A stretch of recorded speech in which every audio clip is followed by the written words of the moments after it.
Welcome to the Dillon Dialogue. I'm Kerstin Anderson, and I'm here with Councilmember Carolyn Scavera and Mayor Kevin Burns. Hello, everyone. Thanks for joining us for August Dillon Dialogue. It's been a busy summer. It has been. We've got a little bit left, but it's sad to be starting to talk about it in the past tense. It's been raining a lot though, and that's nice to get all the weather going. And the flowers look great around here right now. The flowers look great. The trees are turning yellow. I can't believe it. And there's a chill in the air. When we left our meeting the other night, it was definitely quite brisk. Yes. Well, why don't we kick things off tonight with a finance update. Sales tax is pretty good. On the year, we're up 3%. Or in June, we're up 3%, and on the year, we're still down about 0.6%. And the reason for that is the REI just opened in May. So for the 8 months before that, we had a couple storefronts empty where the Sports Authority was, and then the Natural Grocer building is still empty.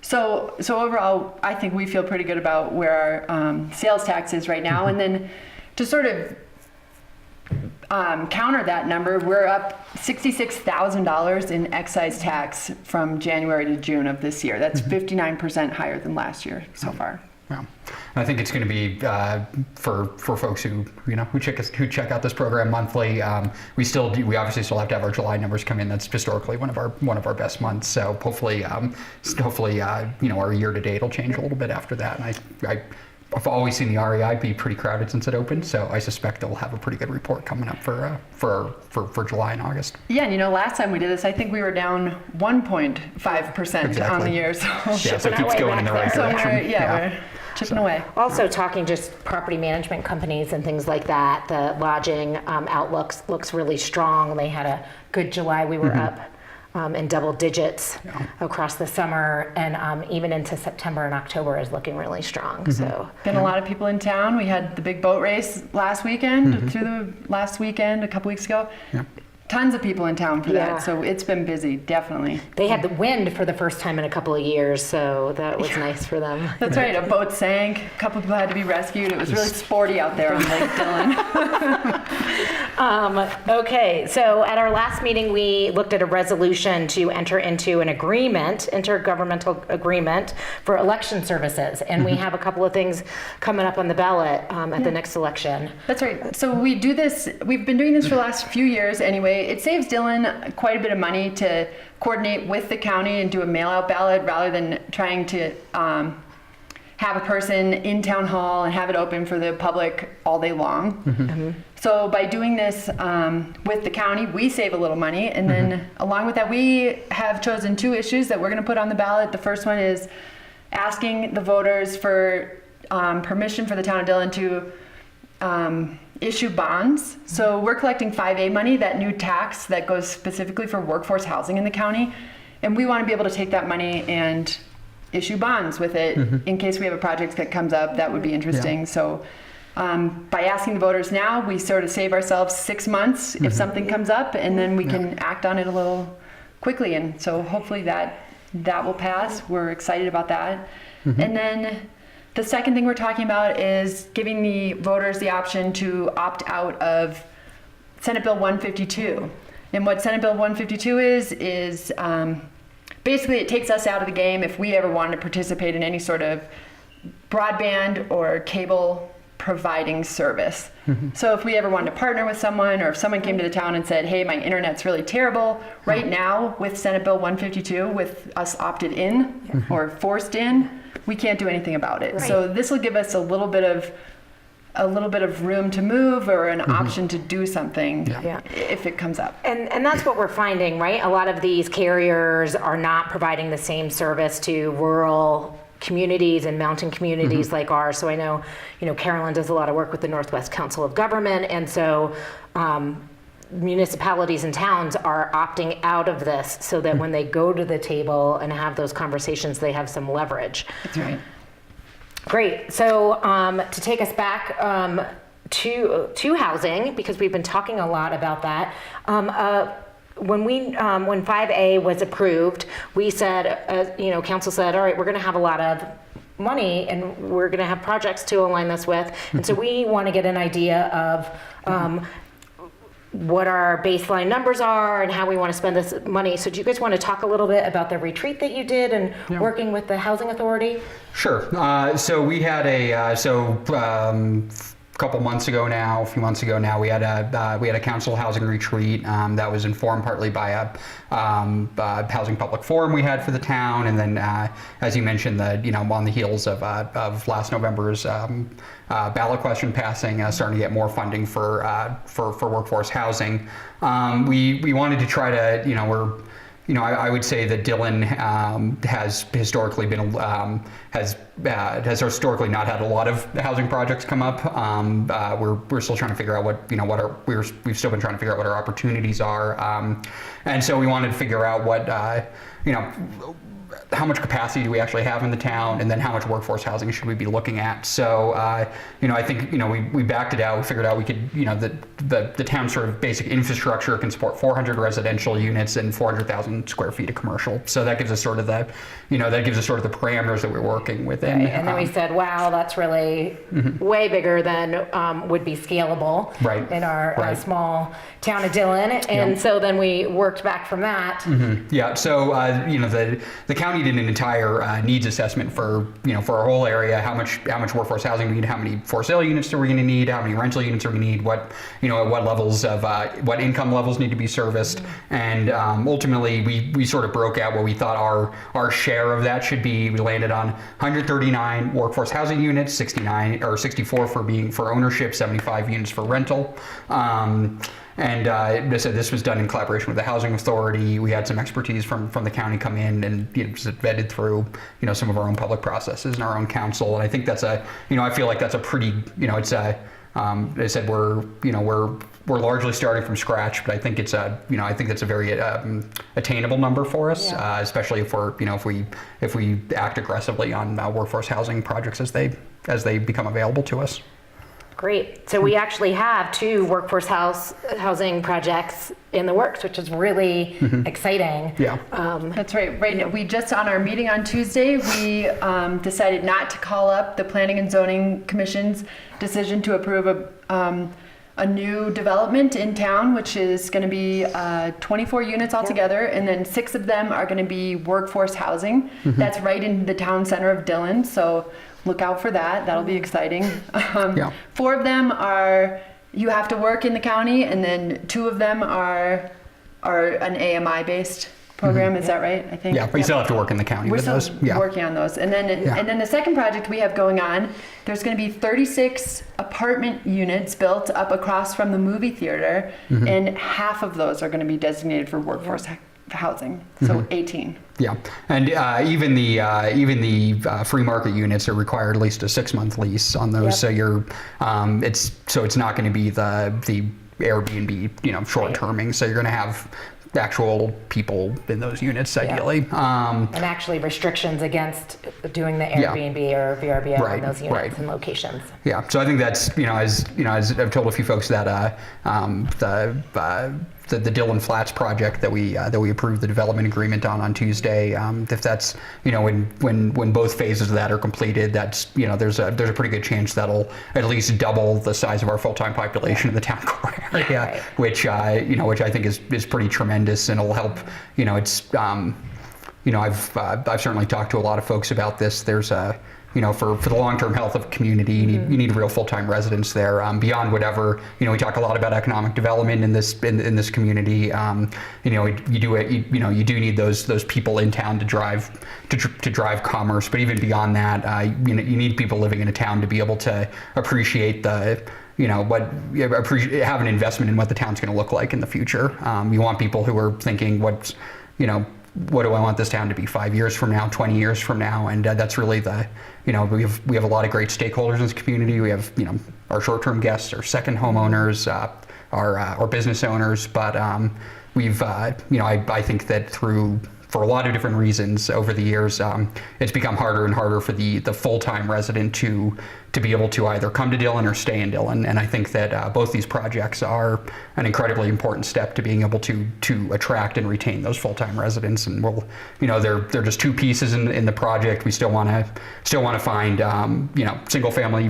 get more single-family residential. There's still more apartment and condo opportunities on on both the for sale and rental side, but creating these opportunities is pretty exciting and something that I said we wouldn't necessarily been contemplating even a few years ago, and I think it's great to see.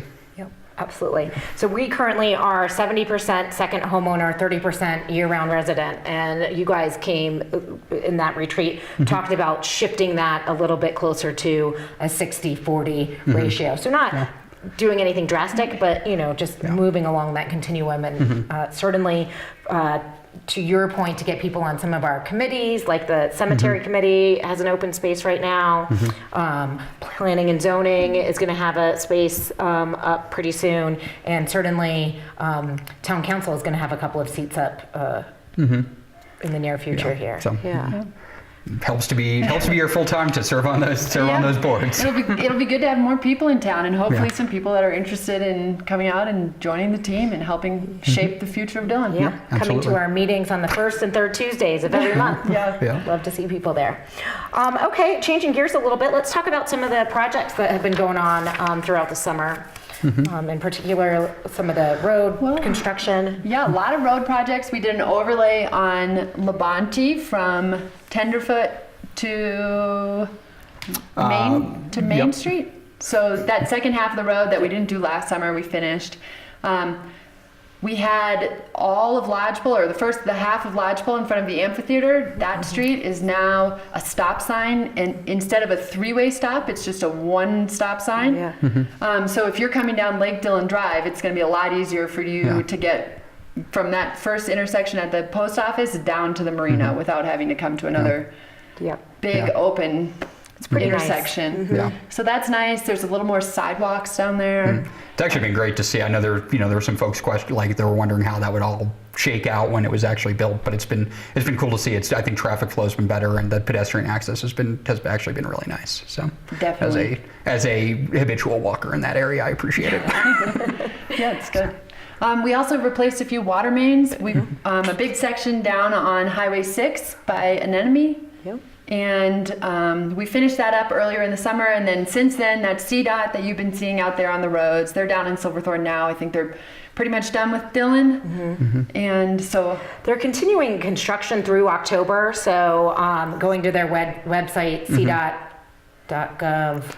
Do you have it there? Let's see. I actually do codot.gov/projects, and you can find that particular project, the Highway 6 project there. It should be on the menu, and you can find out whatever the latest is. And we're also, I know our public works staff works pretty closely with CDOT when there is an issue, and tries to get that feedback, or if there is a snarl for some reason in terms of the construction, and we try to message that out. So you can certainly the very latest will be through CDOT, but we also do try to have that information available. So. That pavement is smooth. It's pretty nice. It's very smooth. Need to get my skateboard out. Exactly. Wipe out, break myself. Okay, let's talk about the other big project, the amphitheater.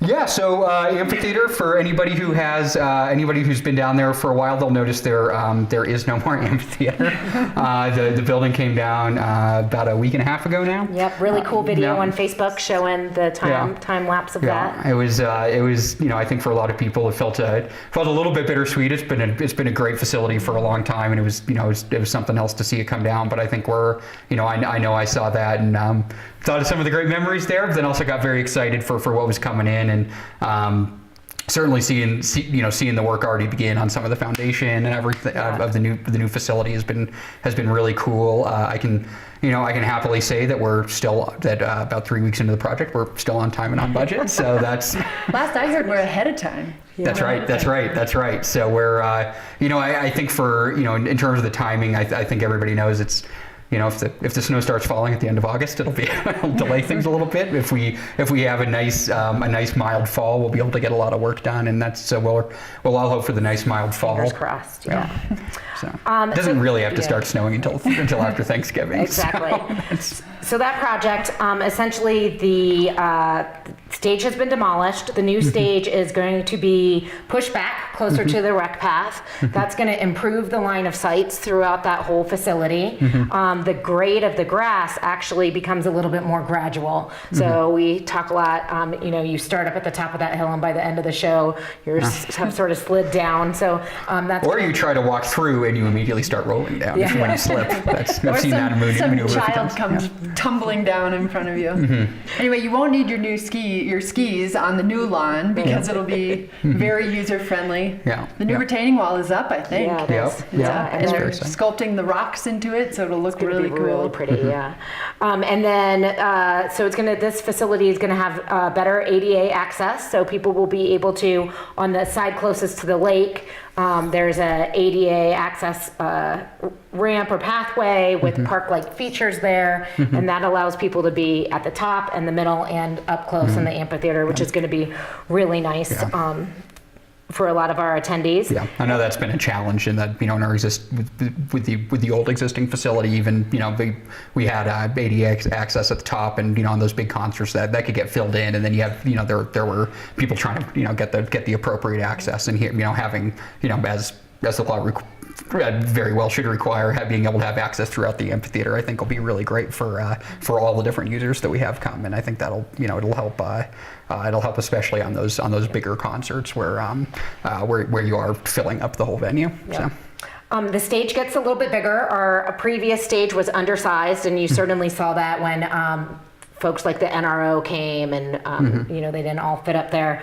We're getting actual green rooms and bigger loading and unloading capabilities, which for the events team is really going to be, huge in terms of being able to operate efficiently out of there. There's going to be bathrooms down below. Facilities for the bands. Exactly. Believe it or not, we have a hard time getting bands when you are trying to entice them with the porta-john. Dr. John was not so stoked about the but that's one of those big improvements. Hopefully we'll be able to get a few big name bands in now that we can offer showers and toilets. Yeah, there'll also be bathrooms down there for the general public, which will tie into the rec path, and we hope to have those winterized so that people can use them in the winter when they're down there ice fishing or kite boarding or any of that stuff. So that should be great. And that's one of the reasons we received a grant from Summit County, which has helped contribute to this construction project, because we're it's something that always kind of logically made sense, but we hadn't actually done before, which is directly tying in the amphitheater to the rec path, which is literally right there, and I think that'll be, it'll be a great amenity when you're a concert goer. But as you said, if you're a rec path user, year round, we'll be able to have that available, and I think that's going to be, I think that's sort of an unsung portion of the project that's going to really, it's going to make that it's going to make that lower part of the amphitheater a really great space for all sorts of people to use, which is the entire goal of our Parks and Open Space Department, which is diversifying the uses that we have, making it more accessible for everyone. So it's going to be really nice for the North Shore in the summer too. Exactly, the North Shore. Another improvement we've done on the North Shore recently, if you've been out to the disc golf course, there was a big tournament last weekend, and the Lake Dillon disc golf course now has signs. It's incredible. So if you're not a local and you don't know your way around, you'll probably be able to find your way now. All right, let's see what else is on the agenda. We have a new town manager that's joining us. That's right. If again for the regular viewers, they'll know that we said farewell to Tom Breslin at our last Dillon dialogue. Where he's actually still closing out his term. He's got another just slightly over a week left as our town manager. But then the next week we'll be welcome aboard Tom Aker. Conveniently named Tom, so I don't have to address someone differently, which is great. He's coming from South Fork, another great little community in Colorado. I think that I think his disposition is going to be a great fit for the community. He's got the community development experience. He's got the economic development experience. He knows how to, I actually just met with him before this taping, and he was talking about a presentation he was giving on some work South Fork's done for a panel down in Silverthorne, and I think he's got great experience collaborating with a lot of different entities, figuring out ways to get hard things done, and in a way that gets buy-in from the community. I think that's going to be a really great asset for us. So, and he's a pretty pleasant guy to be around. So Absolutely, that'll be nice. very even keel. Yeah. Very even keel. Well, so thank you and goodbye to Tom Breslin and welcome Tom Akers. And we'll make sure to give him a proper grilling here on the next Dillon Dialogue. So. Sounds good. The marina, Carolyn talked about the Dillon Open there. That was a really successful event. And those, we are under new leadership down there. And the people who were participating in the Dillon Open really noticed it. Talk about some of the changes down there since we've brought on Phil Hofer. Yeah, Phil took over earlier this summer, and he's been doing just a real bang-up job ever since, and making some changes that I think everyone's appreciated. We're staying open later. There's a little, what else? Yeah, so dock changes. I don't know where to begin. There's lights on the dock. Yeah. There's a new safety boat, which they used during the Dillon Open to rescue all those people that fell in the water. I would say that Phil's come in and he's tried to take a comprehensive look at sort of the visitor experience. But certainly for the boat users, as you say, we've done a lot of improvements, some of which have been called for a couple of years now. Both from just sort of a safety, convenience, and convenience perspective. I think we've talked a little about some of the upgrades on previous previous episodes of this program, but for anybody who comes in and wants to put their boat in the water, it's going to be a lot more seamless experience. I think that he's also he's got a great team down at the marina for folks who are there, who are looking for swag, looking to go down to the tiki bar, looking to just hang out. Things are very, everything's very logically laid out. It's been a lot of the kind of the day-to-day improvements that just make it a little more pleasant experience. Phil's certainly taken a look at, and I think that. Certainly the feedback I receive is that our marina staff is very accessible, very friendly, very helpful. I say those safety improvements are appreciated. The convenience factor has been increased, and I think that I think that that's something that Phil is planning on carrying through, year over year. That's it for folks who like use the marina. This is probably just the beginning of some of this, it's been really gratifying to see. So, do you guys know what dilly bars are? Yes. Oh yeah. From Dairy Queen. From Dairy Queen, right? Can't get any more. Right. Well, but so Cammy's Frozen Yogurt makes their own bars like that, and they sell them down at the marina. Yeah, and it's been a huge hit. I didn't know they that. sell out all the time. So that's an improvement. Yeah, I think they're always sold out when I try to go down there. And then also you can book your boat rentals online now. So visit DillonMarina.com and book your rental before the summer slips away from us and we can't do it again. Yeah, absolutely.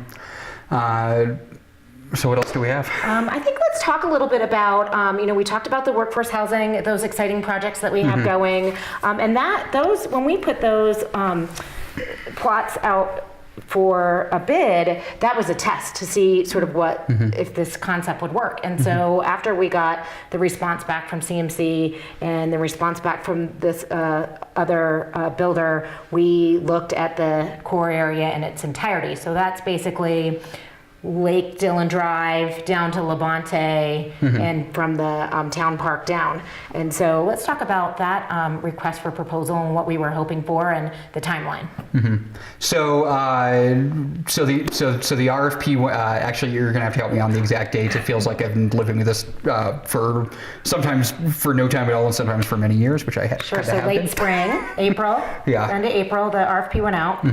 And that's for people who really want to dig into the history, that's after a couple of years of looking at replatting our town lots. It's actually something that I remember planning and zoning was looking at before I was ever on council. So it's been 2009, from some of the studies, like from consultants, the Leland Group, EDAC at the time, a couple of different studies that were commissioned said, hey, let's look at this land, let's leverage it, let's try to assemble it, and let's use it as a catalyst. Yeah. So essentially, from that to this spring led to a request for proposal. It's all that's still available, I think, for folks to look at online. It's pretty extensive document. It includes the design standards we've recently passed. It includes those studies. It includes obviously all of our visioning statements, all of our various planning documents, and our request was really to go out there and to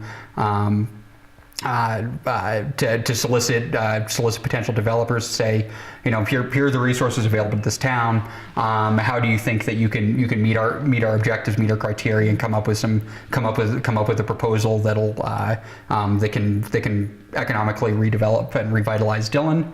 The deadline for those RFPs just passed. Yep, end of July. Yep, and we did receive a proposal. I would say that it's for something this sort of unique and expansive. I would say that it's not unusual to have to have a couple of developers interested and end up with just kind of one or two actual proposals at the end of that, just because it's a pretty unique and specialized area, and you really have to, as I said, you have to be the kind of developer who can come in and provide that unique vision. So October 3rd, we're going to have a presentation at Town Council from that developer.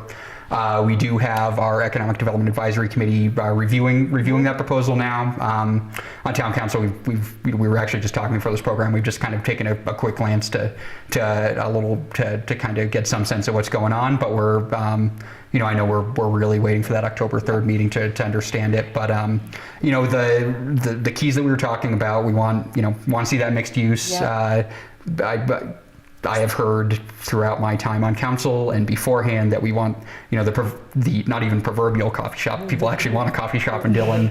They want different stores, restaurants. To drive that, you need people in there, hotels, more residential. I think that I think that when we put that RFP out there, we asked folks to look at the town comprehensively.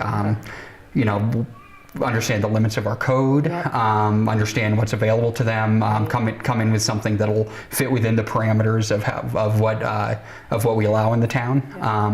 I suspect, and we'll find out for sure what they're thinking on October 3rd, but from what I've looked at, I think that we've received a proposal that kind of meets that criteria, at least in terms of being something that, as I said, that fits the basic parameters of what we allow in the town. Yep. And I think that, I think it's going to be potentially incredibly exciting. Yeah. So they will come in on October 3rd. They're going to be giving us a conceptual presentation. And so this is really where the work begins, actually. So we want to get on board.